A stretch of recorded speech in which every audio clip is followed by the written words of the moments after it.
नमस्कार। मेरा पूरा देश सुन रहा है।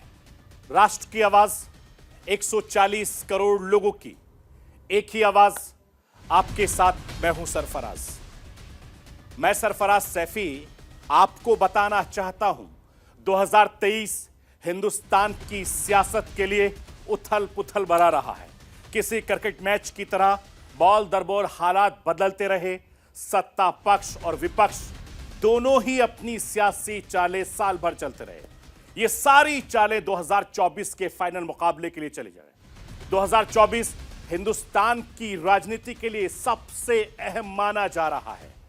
नरेंद्र मोदी की अगुवाई में भारतीय जनता पार्टी आम चुनाव में जीत की हैट्रिक लगाने के मकसद से सियासी पिच पर ताल ठोक रही है। अभी तक भारतीय जनता पार्टी के विजय रथ को रोकना विपक्ष के लिए करीब करीब बहुत मुश्किल सा दिख रहा है। लेकिन 2024 के लिए बीजेपी ने अपना चुनावी कैंपेन शुरू कर दिया है। और लोकसभा चुनाव को लेकर क्या है बीजेपी का मेगा प्लान? अब की बार 400 पार का जो नारा दिया है, वो साल 2024 के एक लक्ष्य को हासिल करने के लिए बीजेपी ने तो तैयारी पूरी कर ली। अगर बीजेपी की अगुवाई वाले इंडिया गठबंधन एनडीए ने लगातार तीसरा आम चुनाव जीत लिया तो इसका बहुत बड़ा असर हिंदुस्तान की सियासत पर देखने को मिल सकता है। विपक्ष बिखर सकता है। लेकिन क्या बीजेपी के लिए साल 2024 की राह इतनी आसान है जैसा कि दावा किया जा रहा है, या फिर चुनौतियां भी हजार हैं?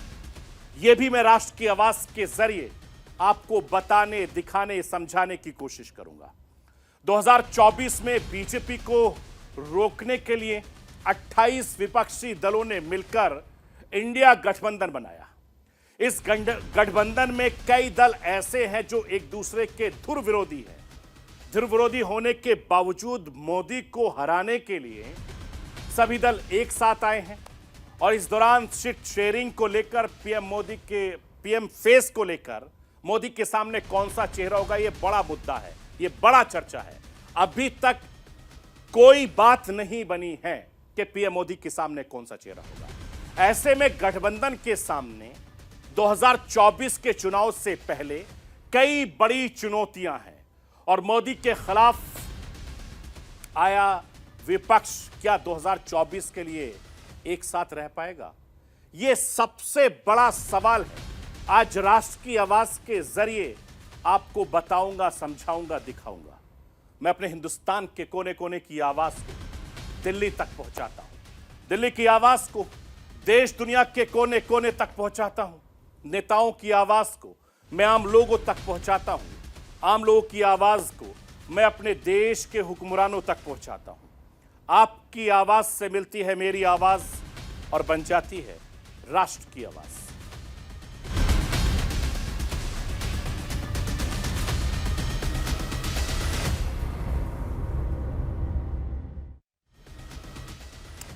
लोकसभा चुनाव का सेमीफाइनल जीतने के बाद बीजेपी की नजरें अब 2024 में होने वाले फाइनल मुकाबले पर है।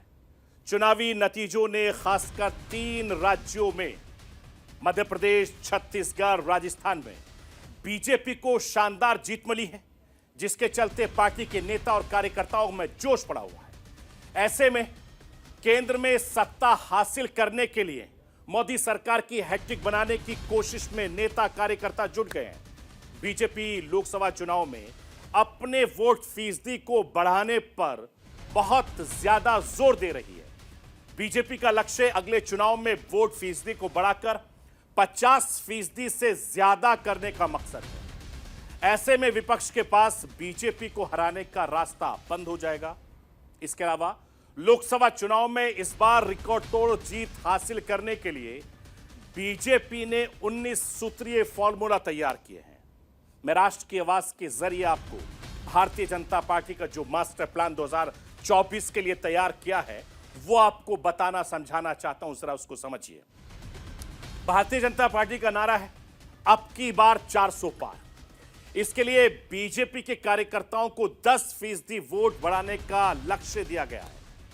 हर राज्य में 3 से 4 लोकसभा सीट मिलाकर एक क्लस्टर बनाया जाएगा। एक सीनियर लीडर को इस क्लस्टर की जिम्मेदारी सौंपी जाएगी और हर क्लस्टर में अलग अलग प्रभारी बनाए जाएंगे। हर लोकसभा के लिए प्रभारी और संयोजक बनाए जाएंगे। टॉप लीडर्स का कार्यकर्ताओं से सीधा संवाद होगा। जिला प्रदेश लेवल पर ज्वाइनिंग टीम का गठन किया जाएगा। 30 जनवरी से पहले 2024 में लोकसभा चुनाव दफ्तर शुरू कर दिए जाएंगे। सोशल मीडिया के सभी प्लेटफॉर्म को मजबूत करने के निर्देश हर जोन में सोशल मीडिया इन्फ्लुएंसर को दे दिए गए हैं। उसकी बैठक होगी और हर राज्य में युवा, महिलाएं, एससी, एसटी सम्मेलन भी किए जाएंगे। नए मतदाताओं के लिए युवा मोर्चा के नेताओं के साथ बैठक करेंगे। जनवरी और फरवरी 2024 में गांव चलो अभियान भारतीय जनता पार्टी शुरुआत करेगी, जो लंबे समय तक चलेगी। जीते हारे सभी तरह के बूथों का बारीकी से विश्लेषण किया जाएगा। यह माइक्रो मैनेजमेंट बीजेपी का लोकसभा 2024 चुनाव को लेकर है। मैं आपको यह बताना चाहता हूं कि सत्ता के सेमीफाइनल मुकाबले में बीजेपी की जीत में मोदी की गारंटी की भूमिका काफी ज्यादा रहने वाली है। बीजेपी ने मोदी की गारंटी को लोकसभा चुनाव में प्रमुखता से लोगों के बीच, जनता के बीच पहुंचाने का फैसला किया है। ऐसे में बीजेपी आने वाले वक्त में मोदी की गारंटी की जनता के बीच ज्यादा से ज्यादा पहुंचाने पर फोकस करेगी, काम करेगी। और बीजेपी ने 2024 में चुनाव प्रचार की थीम भी प्रधानमंत्री मोदी की गारंटी पर फोकस करने का फैसला लिया है। भारतीय जनता पार्टी इस लोकसभा चुनाव 2024 में जनता के सामने मोदी की गारंटी को इस तरीके से पेश करेगी कि 2024 में बीजेपी के लिए नए रिकॉर्ड की गारंटी बन जाए। खुद प्रधानमंत्री नरेंद्र मोदी कहते हैं कि जब सभी से उम्मीद खत्म हो जाती है तब मोदी की गारंटी शुरू होती है। मैं आपको प्रधानमंत्री नरेंद्र मोदी को सुनवाना चाहता हूं। नरेंद्र मोदी किस तरीके से मोदी की गारंटी पर जिक्र कर रहे हैं और उनके नेता कार्यकर्ता खुश हो रहे हैं। और मैं मानता हूं कि देशवासियों के दिल की आवाज है। वो दिल से कह रहे हैं, अनुभव के आधार पर कह रहे हैं कि जहां पर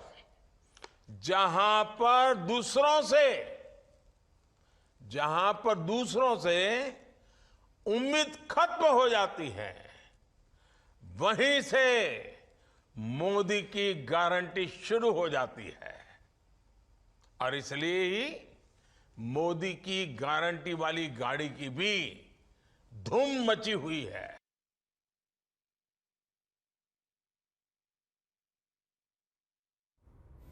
मैं आपको यह बताना चाहता हूं कि प्रधानमंत्री भारतीय जनता पार्टी की तरफ से पीएम मोदी की सलाह पर पार्टी का जोर गरीबों पर, युवाओं पर, हिंदुस्तान के किसानों पर, आधी आबादी पर होगा।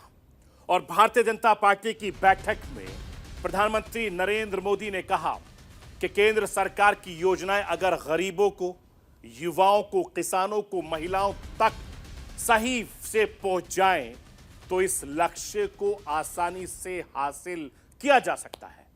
बीजेपी के इस कदम को विपक्ष के जाति जनगणना के काट के तौर पर देखा जा रहा है।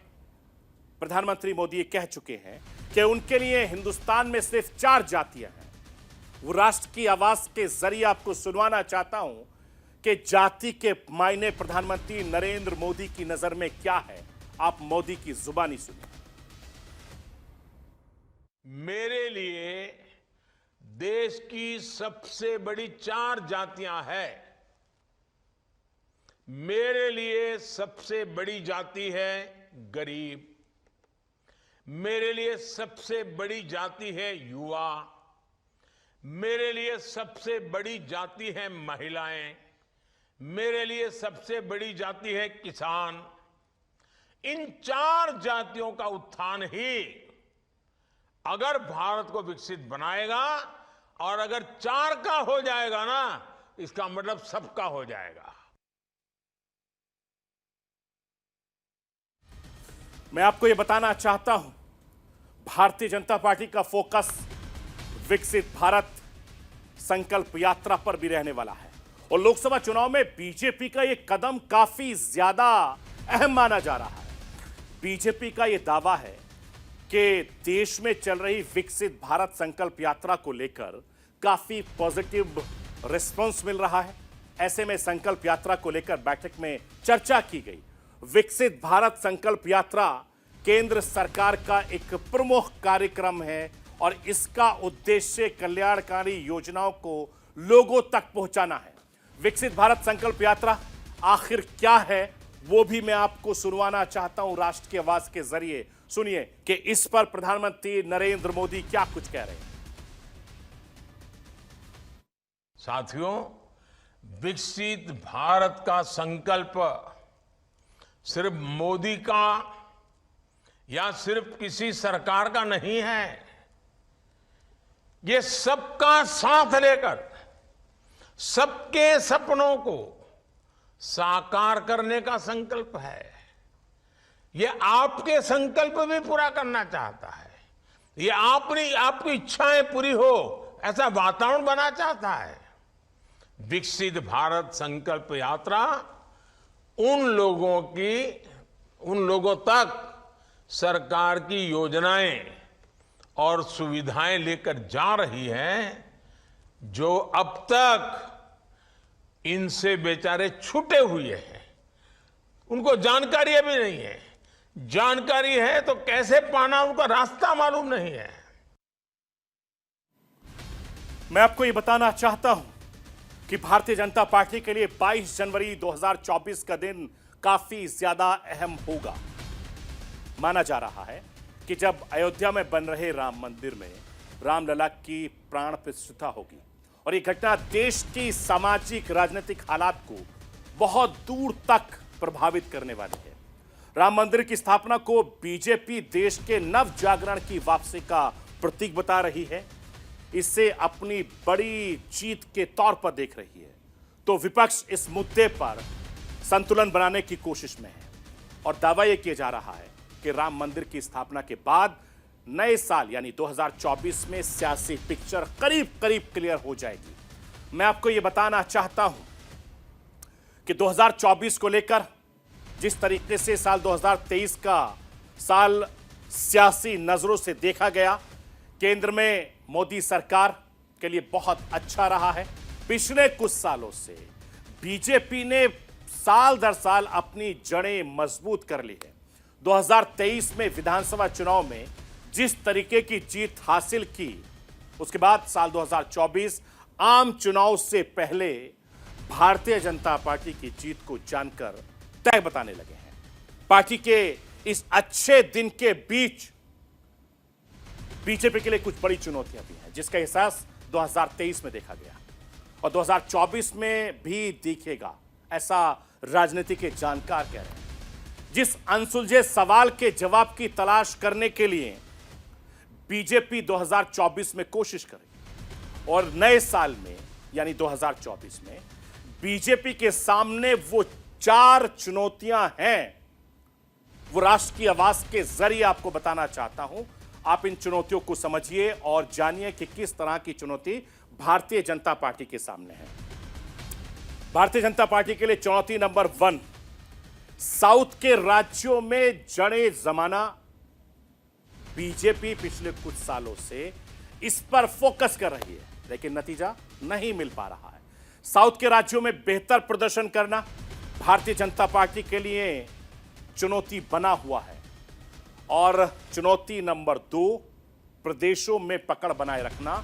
उत्तर भारत और हिंदी भाषी राज्यों में देखें तो बीजेपी करीब करीब पीक पर है। अब इसे 2024 में बरकरार रखना भारतीय जनता पार्टी के लिए सबसे बड़ी चुनौती माना जाएगा। चुनौती नंबर 3, पीएम मोदी का चेहरा नहीं तो कौन। बीजेपी के नेता से लेकर कार्यकर्ता तक विपक्ष से सवाल पूछ रहे हैं कि प्रधानमंत्री मोदी के सामने कौन होने, और यही सवाल बीजेपी के लिए सबसे बड़ी चुनौती है कि नरेंद्र मोदी के बाद भारतीय जनता पार्टी का अगला चेहरा कौन होगा। चुनौती नंबर 4, वोट बैंक को बढ़ाने के लिए नए मुद्दे क्या होंगे? अयोध्या में भव्य राम मंदिर बनने के बाद, जम्मू कश्मीर से धारा 370 हटाने के बाद बीजेपी के सामने चुनौती है कि वो क्या नए मुद्दे होंगे जो बीजेपी के लिए आगे वोट बैंक जुटाएगा। ये वो ऐसी चुनौतियां हैं भारतीय जनता पार्टी के लिए जिससे हर कार्यकर्ता, नेता और हिंदुस्तानी जानना चाहता है। मैं आपको यह बताना चाहता हूं कि वैसे समान नागरिक संहिता का मुद्दा है, ये काफी वक्त से चल रहा है। बीजेपी की कई राज्य सरकारें इस पर काम कर रही हैं। बीजेपी की चुनौतियां नए मुद्दे तलाशने की ओर और उनको लेकर माहौल बनाने के लगी हुई हैं। बीजेपी जिस रेवड़ी पॉलिटिक्स पर निशाना साधती है, उसकी काट क्या निकलेगी और खुद उससे कैसे खुद को अलग करेगी, यह भी भारतीय जनता पार्टी के लिए एक बड़ी चुनौती है। बीजेपी दूसरी पार्टियों पर तो रेवड़ी पॉलिटिक्स का आरोप लगाती है, लेकिन हाल ही में विधानसभा चुनाव में बीजेपी ने खुद लोगों से इस तरह के वादे किए, उन्हें घोषणा पत्र में शामिल किया गया। इसके काट भी बीजेपी को आने वाले दिनों में खोजनी होंगी, ऐसा राजनीति के जानकार कहते हैं। मैं आपको यह बताना चाहता हूं कि साल 2023 में हिंदुस्तान की राजनीति के लिए काफी उथल पुथल भरा रहा है। भारतीय जनता पार्टी के लिए 2023 राजनीतिक और रणनीतिक लिहाज से बेहतर रहा है, तो विपक्ष के लिए 2023 कुछ खास नहीं रहा है। इसीलिए सारी पार्टियां 2024 की तैयारी में जुट गई हैं। प्रधानमंत्री नरेंद्र मोदी के सामने विपक्ष एक के बाद एक राज्य हारती रही, बीजेपी से जीतकर सरकार बनाती रही। कांग्रेस पार्टी ने साउथ इंडिया में अपना दबदबा जरूर बनाए रखा, लेकिन हिंदी भाषी राज्यों में उसके हाथ से खिसक गई। 2023 में विपक्ष की तरफ से बड़ा फेरबदल भी देखने को मिला है। बीजेपी को सत्ता से बेदखल करने के लिए विपक्ष ने 28 दल एकजुट हुए हैं और इंडिया गठबंधन पार्टी बनाई। इस गठबंधन में वो दल भी आए जो एक दूसरे से धुर विरोधी रहे, और मोदी विरोध में विपक्ष को एकजुट होना, इस बात में कोई दोराय नहीं है कि संसद से सड़क तक कई बार मोदी सरकार के विरोध के लिए विपक्ष का एक साथ जरूर आए, लेकिन विपक्षी गठबंधन में कोई गांठें इस दौरान देखने को नहीं मिली। ऐसे में सबसे बड़ा सवाल यह है कि क्या 2024 के चुनाव से पहले एक साथ आएगा ये विपक्ष? क्या 2024 से पहले गठबंधन की गांठ खुल पाएगी? ये सवाल इसलिए जरूरी है क्योंकि इंडिया गठबंधन की अब तक 4 बैठकें हो चुकी हैं और इन बैठकों में हाथ मिले, सभी दल साथ भी आए, लेकिन अभी तक नेताओं के दिल नहीं मिले हैं। चौथी बैठक में पीएम मोदी के सामने एक चेहरे की रेस में एक चेहरा भी सामने आया, लेकिन क्या उस चेहरे पर गठबंधन में सहमति बनेगी? पीएम चेहरे के तौर पर जो नाम प्रस्तावित किए जाने के बाद से खुद मल्लिकार्जुन खड़गे ने इससे इनकार कर दिया है। मैं कांग्रेस अध्यक्ष मल्लिकार्जुन खड़गे को सुनवाना चाहता हूं, सुनिए वो क्या कह रहे हैं। हमने पहले सभी लोग जीत के आना है, जीत के लिए क्या करना उसके बारे में हम सोचे। कौन प्राइम मिनिस्टर बनना ये बाद में की बात है। एमपीज अगर नहीं है तो प्राइम मिनिस्टर की बात करके क्या फायदा है। तो इसीलिए हम पहले अपनी संख्या बढ़ाने के लिए एक होकर सभी लोग लड़ के हम मेजॉरिटी लाने की कोशिश करेंगे। और बीजेपी आज जो और मोदी जी बहुत इतना 1-2-3 इलेक्शन होने के बाद उनको तो इतना घमंड आया है कि अब देश में मेरे सिवाय कोई नहीं बचेगा। में भी मैं एक ही लीडर हूं, प्रचार करते हैं, तो हम पहले जीतने की कोशिश करेंगे। तो साल 2023 में लगातार आपने तमाम पार्टियों में पॉलिटिकल पिक्चर देखी, लेकिन 2024 हर पार्टी के लिए बहुत ज्यादा अहम होने वाला है, क्योंकि आम चुनाव में तमाम राजनीतिक दल एक दूसरे को चित करने की पूरी तैयारी में जोरों शोरों से लगे हुए हैं। 2023 के मुकाबले 2024 तमाम पॉलिटिकल पार्टियों के लिए बहुत ज्यादा अहम होने वाला है। तो ये थी राष्ट्र की आवाज। बाकी खबरों के लिए आप बने रहिए न्यूज इंडिया के साथ।